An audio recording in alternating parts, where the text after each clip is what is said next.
My first loss was a missed miscarriage. And so I didn't know until I went for a scan and there was no heartbeat. And that is such a surreal feeling to have someone scanning you. And, you know, we were excited to tell you that there's no heartbeat, and it just didn't feel real. Like, I wanted her to check it again and then go and get her boss and like try a different machine because you're so desperate. And that was so emotionally devastating.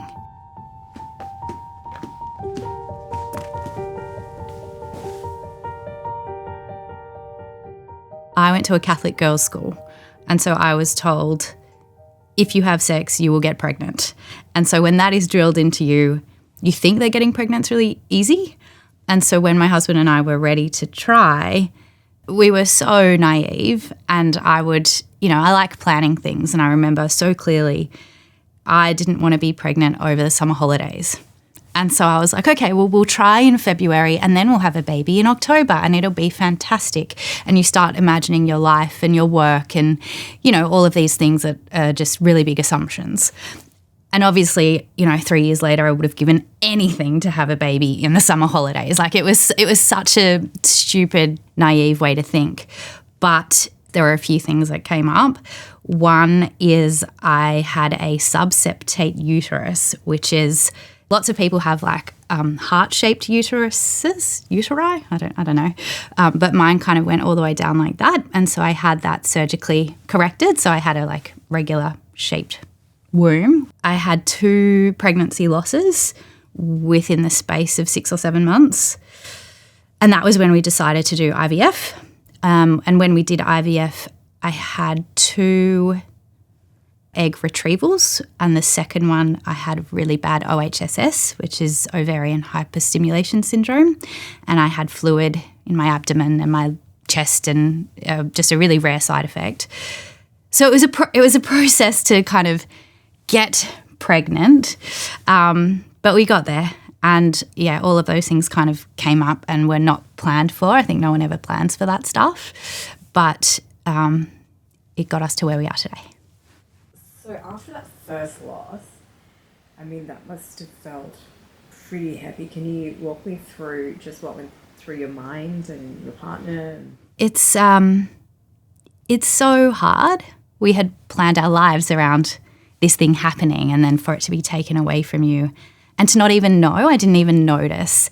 And so there was a lot of guilt that came with that.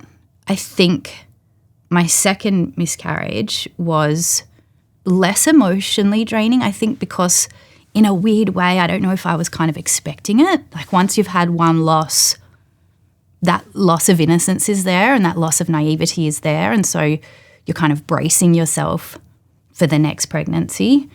And I did notice for my full-term pregnancy that was successful and resulted in my son, I was inhaling the whole time. Like, I was just bracing for the worst to happen because it already had. You know, we wanted to keep going, which is why I'm here, and I've got my beautiful son, and I'm grateful for that. But it was really tough. And in the moment, you just can't see a way forward. It just feels like it hasn't happened to anyone else, and it's very isolating for me and my partner. It was really, really tough. Being in such a dark space, what kept you going? I think we had good people around us, and that took time to figure out who they were. I think from a family and friends perspective, we had a really tight-knit group of people. Some had experienced pregnancy loss before, and I think we had really good support from people who hadn't been through it. So I don't think it's this like thing that you have to go through to understand. I think you can be empathetic and kind and not have gone through that. And every pregnancy loss is different. From a medical perspective, I had a really good team around me, and that took me a long time to find as well. I had a wonderful GP, and she gave us referrals to see for both of us, which I think is really important, that my husband got support as well, for both of us to see a not-for-profit grief counselling service, and that helped us both talk through what we were going through. And then obviously I had a really good fertility specialist as well, who helped from a, I guess, scientific perspective in terms of genetic testing and having a plan to move forward. I think that really helped. I think once we had decided to do IVF, it's very regimented for us. We had a structure, we had a plan. I had days to go in and get blood tests and get retrievals and do this and that. And that helped, I think, because it didn't feel like we were just in limbo. It's an up and down journey, you know, letting go of a vision you have and then not knowing whether it's going to happen. Having gone through all of this, what's an insight or maybe something you learned from the grief counselling or your partner learned that might help other parents or people that are working through this journey as well? We knew we wanted to be parents. We weren't, you know, we didn't know how we were going to get there, but we knew we wanted to be. And so that kept us going. You know, we had a conversation and we had said, you know, if I'm not pregnant by January, we're going to go to Japan and go skiing. And we did. I think what worked for us was having a good team around us in life and in medicine. I think also kind of protecting yourself a little bit. We said no to a lot of kids' birthday parties or baby showers. We just couldn't do it, and that was okay, and people understood that. I play soccer, and that was really nice for a few reasons. It felt like my body could do something, you know, after failing me and losing a bit of confidence in my body and its ability to perform. Soccer was just something that was an outlet, but it got me moving physically.